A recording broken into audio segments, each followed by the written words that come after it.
अगर आप ये चाहते हैं कि आपका कैरियर एक हाईएस्ट पेइंग कैरियर हो तो आप खुद को बना सकते हैं एक इन्वेस्टमेंट बैंकर।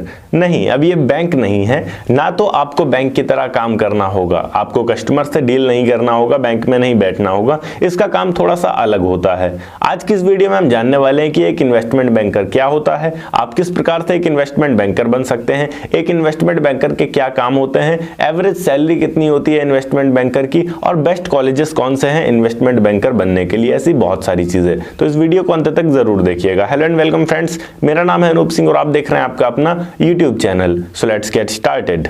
ओके, तो सबसे पहले हम ये जानते हैं कि एक इन्वेस्टमेंट बैंकर होता क्या है। अगर हम यही नहीं जानेंगे कि एक इन्वेस्टमेंट बैंकर क्या होता है और इसके काम क्या होते हैं तो हमें वीडियो में इंटरेस्ट नहीं आएगा। तो सबसे पहली चीज तो एक इन्वेस्टमेंट बैंकर एक कंपनी ही होती है जो किसी भी बड़े बिजनेस के लिए फंड रेज करके प्रोवाइड करती है बिजनेस करने वालों को। फॉर एग्जाम्पल, एक कंपनी है जिसे हम जोमेटो के नाम से जानते हैं। अब जोमेटो को अगर पैसे की जरूरत पड़ी कि हमें अपने बिजनेस को और ज्यादा बढ़ाना है पर हमारे पास पैसे की कमी पड़ रही है, तो वैसे में उसके पास दो ऑप्शन है, या तो वो बैंक के पास जाएगी लोन लेने के लिए।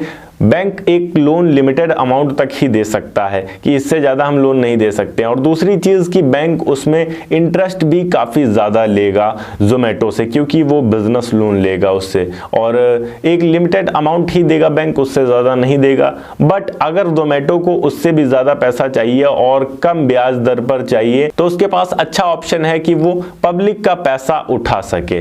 पब्लिक का पैसा उठाने के लिए उसको अपने स्टॉक्स बनवाने होंगे, आईपीओ अपना लॉन्च करवाना होगा, इनिशियल पब्लिक ऑफरिंग। हालांकि ये पहले ही जोमेटो कर चुका है और आप जोमेटो के स्टॉक्स आज खरीद सकते हैं, तकरीबन 200 रुपए के आसपास चल रहे हैं। आप किसी भी ब्रोकर एप्लीकेशन से उनके स्टॉक्स को खरीद सकते हैं। बट यहां पर हम फॉर एग्जांपल बात कर रहे हैं कि आप ये मान लीजिए कि अभी तक जोमेटो का एक भी स्टॉक नहीं है और जोमेटो स्टॉक मार्केट में लिस्टेड ही नहीं है, तो उसको अपने आप को लिस्ट करने के लिए, अपना IPO launch, initial public offering जिसे कहा जाता है, उसको लॉन्च करने के लिए जरूरत पड़ेगी एक इन्वेस्टमेंट बैंकर की। वो एक इन्वेस्टमेंट बैंकर के पास जाएगा। इन्वेस्टमेंट बैंकर पूरे जोमेटो का वैल्यूएशन करेगा, उसके हिसाब से उसके स्टॉक्स निकालेंगे, बनाएंगे कि आपके स्टॉक्स की क्वांटिटी इतनी होगी, इतना आप होल्ड करेंगे, इतना हम पब्लिक के लिए छोड़ेंगे ताकि पब्लिक उसे खरीद सके, और पब्लिक जितना भी स्टॉक खरीदेगी उतना पैसा आपके पास आएगा। अब जोमेटो के जितने भी स्टॉक्स बिकेंगे, जितने पब्लिक को दिए जाएंगे, तो पब्लिक उन स्टॉक्स को खरीदने के बदले में अपना पैसा जोमेटो को देगी, जिससे जोमेटो के पास कैपिटल बढ़ जाएगा, तो और वो अपने बिजनेस को और ज्यादा बढ़ा पाएगा। तो ये सब करने के लिए ये सब जो करवाने वाले लोग होते हैं, इन सब में जो कंपनी की हेल्प करने वाले लोग होते हैं, उन्हें हम कहते हैं इन्वेस्टमेंट बैंकर। साथ ही साथ वो एनालिसिस भी करते रहते हैं कि हमने जिस कंपनी का आईपीओ लॉन्च करवाया या फिर उनकी हेल्प करी फंड रेज करने में, वो कंपनी कितना ग्रो कर पा रही है, हमारे द्वारा जो भी कस्टमर्स उनके पास आ पाए हैं, कहीं उनको लॉस तो नहीं हो रहा। अगर लॉस हो रहा है तो वो कंपनी को भी सलाह देते हैं टाइम टाइम पर कि आप किस तरीके से अपने बिजनेस में कुछ चेंजेस करके और ज्यादा प्रॉफिट कमा सकते हैं ताकि कस्टमर्स लॉस में ना जाएं, आप लॉस में ना जाएं। तो एक तरीके से कंपनी के फाइनेंशियल एडवाइजर भी होते हैं इन्वेस्टमेंट बैंकर्स। तो ये कुछ बेसिक काम होते हैं इन्वेस्टमेंट बैंकर्स के। So now let's talk about कि how to become an investment banker. अगर आप एक इन्वेस्टमेंट बैंकर बनना चाहते हैं तो आपको क्या करना होगा। तो सबसे पहली चीज तो आप मैथ या फिर कॉमर्स से अपना 12th पास करेंगे। 12th पास करने के बाद आपको फाइनेंस फील्ड में अपना ग्रेजुएशन कंप्लीट करना होगा, जिसके आपके पास मेनली दो ऑप्शंस आते हैं। पहला तो आप बैचलर ऑफ कॉमर्स यानी कि बीकॉम करेंगे, दूसरा आप बीबीए कर सकते हैं, बैचलर ऑफ बिजनेस एडमिनिस्ट्रेशन, वो भी फाइनेंस फील्ड से करना होगा, क्योंकि बीबीए में आपको बहुत सारे ऑप्शंस मिल जाते हैं, लाइक टूरिज्म मिल जाता है, फाइनेंस मिल जाता है, रिटेल मिल जाता है। तो आप यहां पर फाइनेंस को चुनेंगे, इस चीज का आपको ध्यान रखना है अगर आप एक इन्वेस्टमेंट बैंकर बनना चाहते हैं। वरना बीकॉम भी आपके लिए सही है, बीकॉम की थोड़ी फीस कम होगी, बीबीए की फीस थोड़ी ज्यादा होगी, बस इतना सा डिफरेंस है। बीबीए में आपको मैनेजमेंट स्किल्स भी साथ में सिखा दी जाएगी, बीकॉम में आप केवल फाइनेंस के बारे में पढ़ेंगे। अभी हम पोस्ट ग्रेजुएशन की डिग्री पे आते हैं। तो पोस्ट ग्रेजुएशन के तौर पर यहाँ पर आपको एमबीए इन फाइनेंस करना होगा, master of business administration in finance, तभी आप इन्वेस्टमेंट बैंकिंग के फील्ड में जाकर एक अच्छा कैरियर बना सकते हैं।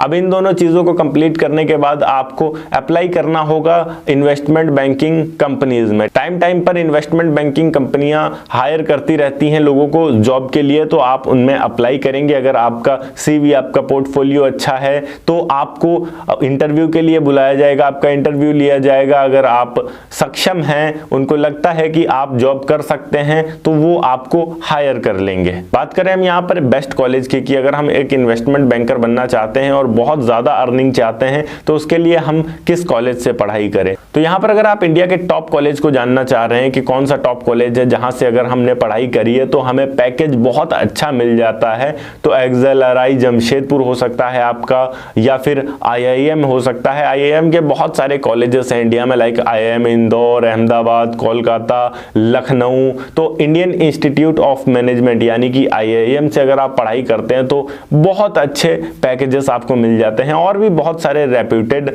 मैनेजमेंट कॉलेजेस हैं इंडिया में जिनसे अगर आप पढ़ाई करते हैं MBA इन फाइनेंस तो बहुत अच्छी जॉब्स, बहुत अच्छा सैलरी, एवरेज पैकेज आपको मिल जाता है। बट एक चीज का आपको ध्यान रखना होगा कि अगर आप रैंडमली किसी भी कॉलेज से अपना MBA और BBA कंप्लीट कर लेते हैं तो आपको सैलरी पैकेज इतना अच्छा नहीं मिलता है। बात करें यहाँ सैलरी पैकेज क्या हो सकता है, तो देखिए वो भी ओवरऑल डिपेंड करता है। जैसे मैंने आपको बताया कि अगर आप IIM जैसे कॉलेज से जाते हैं तो 20-25 लाख रुपए आपका एक साल का शुरुआती रह सकता है, पर एनम स्टार्टिंग आपका 25 LPA तक रहेगा। अगर आप किसी छोटे कॉलेज से गए हैं, किसी एवरेज कॉलेज से गए हैं जहां की कोई रेपुटेशन नहीं है, सिर्फ नाम का आपने MBA कंप्लीट कर लिया है, तो वैसे केस में आप 3 से 4 लाख रुपए पर एनम पर ही लटके रह जाएंगे। हालांकि आप धीरे धीरे एक्सपीरियंस के साथ बढ़ते जाएंगे, बट स्टार्टिंग आपकी वहीं से होगी। बट IIM जैसे कॉलेज से आपकी स्टार्टिंग ही 20-25 लाख से तो आसानी से हो जाएगी। ओके, तो ये थी एक छोटी सी वीडियो की एक इन्वेस्टमेंट बैंकर का काम क्या होता है, एक इन्वेस्टमेंट बैंकर कौन होता है और आप कैसे एक इन्वेस्टमेंट बैंकर बन सकते हैं। अगर वीडियो अच्छी लगी हो तो वीडियो को लाइक करके चैनल को सब्सक्राइब जरूर कर दीजिएगा। मैं मिलता हूं आपको नेक्स्ट वीडियो में एक नए टॉपिक के साथ, तब तक के लिए जय हिंद, वंदे मातरम।